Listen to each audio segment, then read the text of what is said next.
হুজুর আসসালামু আলাইকুম। ওয়ালাইকুম আসসালাম ওয়া রাহমাতুল্লাহ। অনেক মুসল্লিগণের প্রাণের দাবি, কোরআন হাদিস মোতাবেক উত্তর দিলে খুশি হব। আরে এদের প্রিন্ট করে নিয়ে আসছে, অনেক প্ল্যান প্রোগ্রাম করে প্রশ্ন করছে। এটা প্রশ্ন নাম্বার 1, প্রজেক্টরের মাধ্যমে বক্তাগণের চেহারা দেখে মহিলাদের ওয়াজ শোনা জায়েজ আছে কিনা? আজকে উত্তর দিয়ে দিব, মিডিয়ার লোকেরা সারা পৃথিবীতে কিলাকিলি লাগাই দিব। আচ্ছা, আপনারা ফতোয়া দেন তো দেখি, প্রজেক্টরের মাধ্যমে যে বোনেরা আজকে ওয়াজ শুনলো, এটা জায়েজ আছে কিনা? জায়েজ, এটার পক্ষে কে কে দেখি হাত নামা। জায়েজ নাই, এই পক্ষে কে কে দেখি হাত নামা। একবারও যারা হাত তুলেন না, এবার তারা হাত তুলেন। আপনারা কোন দল? জানি না দল না সুবিধা। আলহামদুলিল্লাহ, আজকে দেড় দুয়ারে অনেক মুফতিদের সাথে পরিচিত হলাম। মুফতিরা ফতোয়া দিয়েছে, প্রথম অর্ধেক ফতোয়া দিয়েছে জায়েজ, বাকি অর্ধেক ফতোয়া দিয়েছে জায়েজ নেই। আচ্ছা শোনেন তাহলে উত্তরটা। প্রজেক্টরের মাধ্যমে বক্তাগণের চেহারা দেখে আলোচনা শোনা জায়েজ। আলোচনা শোনা জায়েজ ইন জেনারেল। প্রশ্ন বুঝে নেন, ভেঙে চুরি বুঝিয়ে দিচ্ছি যাতে প্যাচ না লাগে। ইন জেনারেলি প্রজেক্টরের মাধ্যমে, ইউটিউবের মাধ্যমে বক্তাকে দেখে দেখে ভিডিওতে আলোচনা শোনা জায়েজ আছে। কারণ রাসূলুল্লাহ সাল্লাল্লাহু আলাইহি সাল্লামের সময় মসজিদে নারীরা আসতো, পুরুষরা আসতো, রাসূল সাল্লাল্লাহু আলাইহি সাল্লামকে প্রশ্ন করত। বাজারে নারীরা ব্যবসা বাণিজ্য করত, একে অপরের সাথে কথাবার্তা হতো, এটা জায়েজ। একটা পুরুষ যদি একটা দোকানে যায়, ওখানে নারী ব্যবসায়ী তার সাথে কথা বলতে পারবে, কিনতে পারবে। একটা টেইলার্স এর দোকানে যদি কোনো নারী যায় কাপড় কেনার জন্য, সেখানে পুরুষ ব্যবসায়ী তার চেহারার দিকে তাকাতে পারবে, কথা বলতে পারবে, যদি হেজাব পরে থাকে, শুধু ফেসটা খোলা, ফেসটাও ঢেকে রাখলে আরো ভালো। তার মানে পাবলিক প্লেসে নারী পুরুষের জরুরি প্রয়োজনে চাহনি, কথাবার্তা, এটা জায়েজ আছে, এটা জায়েজ।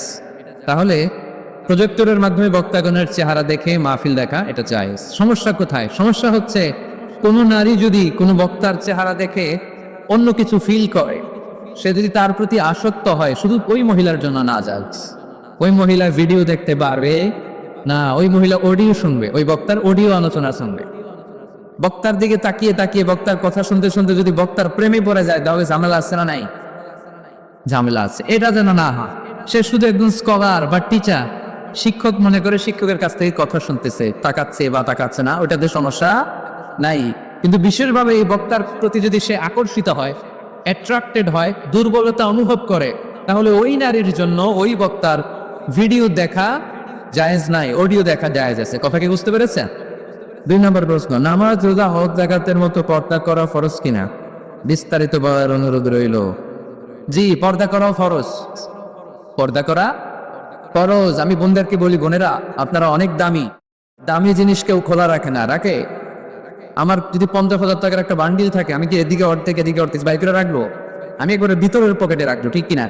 আমার যদি হীরা জহরতের কিছু জুয়েলারি বা অর্নামেন্টস থাকে, আমি কি এটা হাতে নিয়ে ঘুরবো? না, একেবারে ঘরের ভিতরে সিন্ধুকের ভিতরে তালা মেরে রাখি। তার মানে যেটার দাম বেশি, মর্যাদা বেশি, ওইটার প্যাকেটও নারীদের মর্যাদা বেশি না কম? এ বেশি। সেফটি সিকিউরিটির জন্য এই পর্দার বিধান আল্লাহ দিয়েছে, আপনাদেরকে কষ্ট দেওয়ার জন্য নয়। এই হেজাব আপনার অহংকার, হেজাব আপনার আভিজাত্যের প্রতীক। আমার বোনেরা যাদের কানে আমার মাইকের আওয়াজ যায়, এই হেজাব আপনার রুচির প্রতীক। আপনি কোন বংশের মেয়ে, কোন রুচির মেয়ে, আপনার পোশাক বলে দিবে, ঠিক কিনা? বোরকা পরা একটা মেয়ে যখন রাস্তা দিয়ে হেঁটে যায়, কত ভদ্র লাগে, কত মায়া লাগে, শ্রদ্ধা আর সম্মানে মাথাটা নিচু হয়ে আসে, ঠিক কিনা? বোরকা পরা মেয়েদেরকে ইফটিজিং করতে দেখছেন?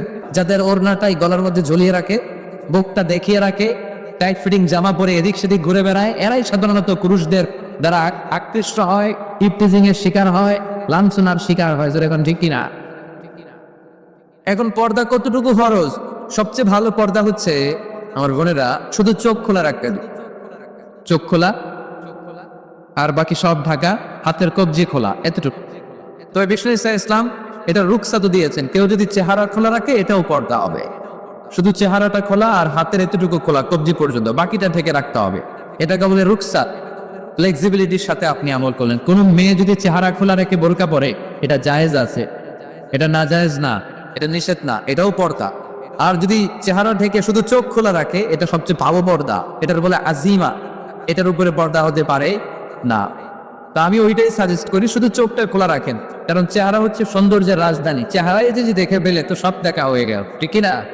তবে কোন বোন যদি ওই হাদিসের উপর আমল করে, যে হাদিস বলেছে চেহারা খোলা রেখে বোরকা পরা যায় আর হাতের কবজি, তাকে আপনি জোরাজুরি করতে পারবেন না, ওইটাও পর্দার অন্তর্ভুক্ত। বুঝতে পেরেছেন?